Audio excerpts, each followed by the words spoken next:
नमस्कार शेतकरी मित्रांनो, आज आपण नाशिकमध्ये डकांबे गावामध्ये गोपीनाथ भाऊ आव्हाडांकडे आलेलो आहे.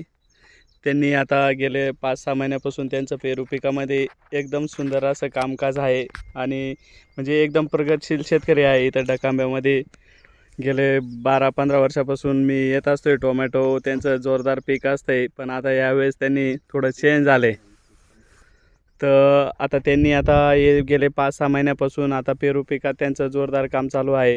तर पेरू पिकाचा जो सगळ्यात मोठा प्रॉब्लेम असतो आहे निमॅटोडचा, तर निमॅटोड सुरुवातीपासूनच जमिनीमध्ये कंट्रोल असायला पाहिजे, त्या हिशोबाने त्यांनी याची झेंडूची लागवड केलेली आहे.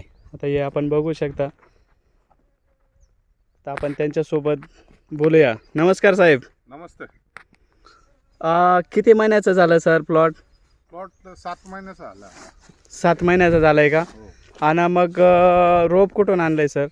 ते राहत्यावरून आणलं होतं. आणि किती बाय कितीची लागवड आहे आपली? 9x4. 9x4. आता 7 महिन्याचं झालं आहे. मग 7 महिन्याचं आता म्हणजे तुम्ही पहिले टोमॅटो पिकात काम करायचे, हो हो. आता इकडं आले पेरू बागेमध्ये, तर कसं वाटतं सर?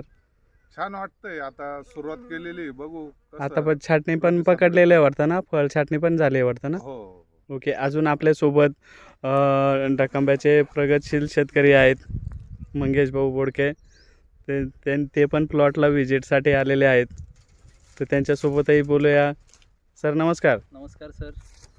आधी प्रथम पहिल्यांदाच आमच्या गोपीनाथ भाऊंनी पेरूचा बाग लावला होता गावात. त्यांना जुना काही अनुभव नव्हता त्याबद्दल, पण वेळोवेळी मुटले साहेबांचं मार्गदर्शन प्लस त्यांचा स्वतःचा जुना अभ्यास यातून त्यांनी ती चांगली बाग फुलवली आणि वेगळा एक असा उपक्रम राबवला त्यांनी. तुमच्या निमॅटोडसाठी कंट्रोल म्हणून त्यांनी झेंडूची लागवड केली. ओके. या झेंडू पिकाचं निमॅटोड कंट्रोलसाठी चांगला उपयोग होतो.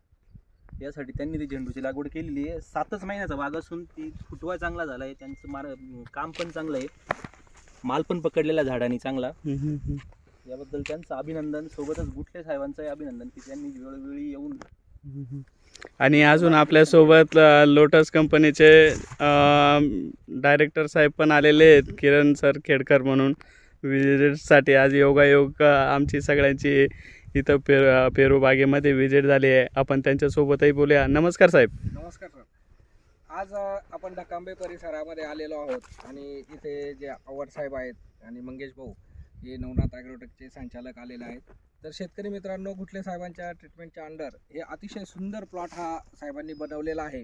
परंतु पेरू या पिकामध्ये जो रूट नॉट निमॅटोड येतो, त्या रूट नॉट निमॅटोडच्या ज्या मेन स्पेसीज असतात त्या झेंडूच्या याच्यामधून एक्स्ट्रॅक्शन झाल्यानंतर तुमच्या जमिनीमध्ये ज्या गाठी तयार होणार येतात त्याचा 100% कंट्रोल कसा मिळतो हे आज आपण इथं पाहतो आहोत.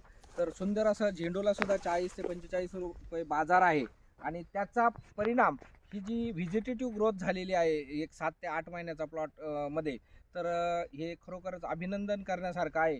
आणि मंगेश भाऊंचं मार्गदर्शन कायम त्यांना लाभत असतं, डॉक्टर साहेबांचं मार्गदर्शन त्यांना लाभत असतं.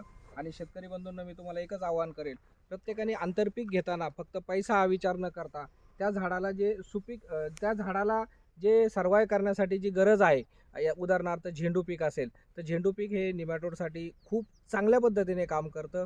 असं मी सर्व शेतकऱ्यांना आवाहन करतो की त्या सर्व शेतकऱ्यांनी झेंडूची लागवड करावी. त्याच्यातून आंतरपीक म्हणून झेंडू हे चांगलं एक साधन होऊ शकतं. बरोबर ना सर?